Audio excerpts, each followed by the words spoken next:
জয়সলমেরের সোনার কেল্লা, মরুভূমি উট কিংবা জয়পুরের হাওয়া মহল, কালীপুজোর মণ্ডপে রাজস্থানের আমেজ। মালদার রঙিন ক্লাবের কালীপুজোর অভিনবত্ব নজর কেড়েছে সবার।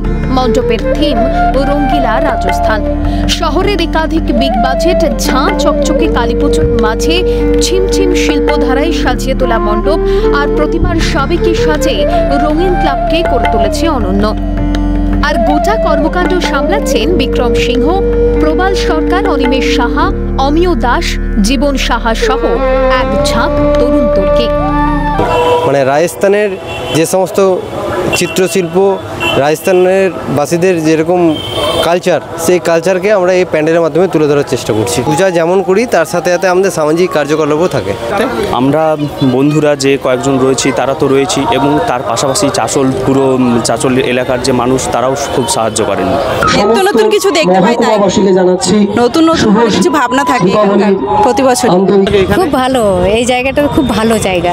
কি ভালো লাগে এখানে তো যে শ্যামা মাকে দেখতে এসেছি, এটাই ভালো। ঠাকুর দর্শন করতে এসেছি, এই যে শতজ সব। ভারত সেবা সংঘের স্বামীজি ঋতুমানন্দের হাত ধরেই হলো পুজোর শুভারম্ভ।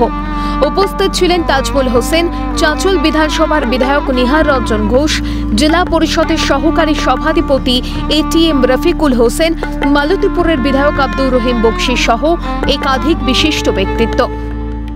একদিকে শান্ত ধীর স্থির শ্যামা মা, অন্যদিকে সুন্দর এই মণ্ডপ সজ্জা, সুন্দর এই থিম, রঙিন ক্লাব। একদম পুজোর সময় অর্থাৎ কালী পুজোর এই সময় রঙিন হয়ে উঠেছে। কিন্তু এই পুজোর মধ্যে যে সৃজনশীলতা দেখা যায় তা খুবই কম দেখা যায় বিভিন্ন জায়গায়।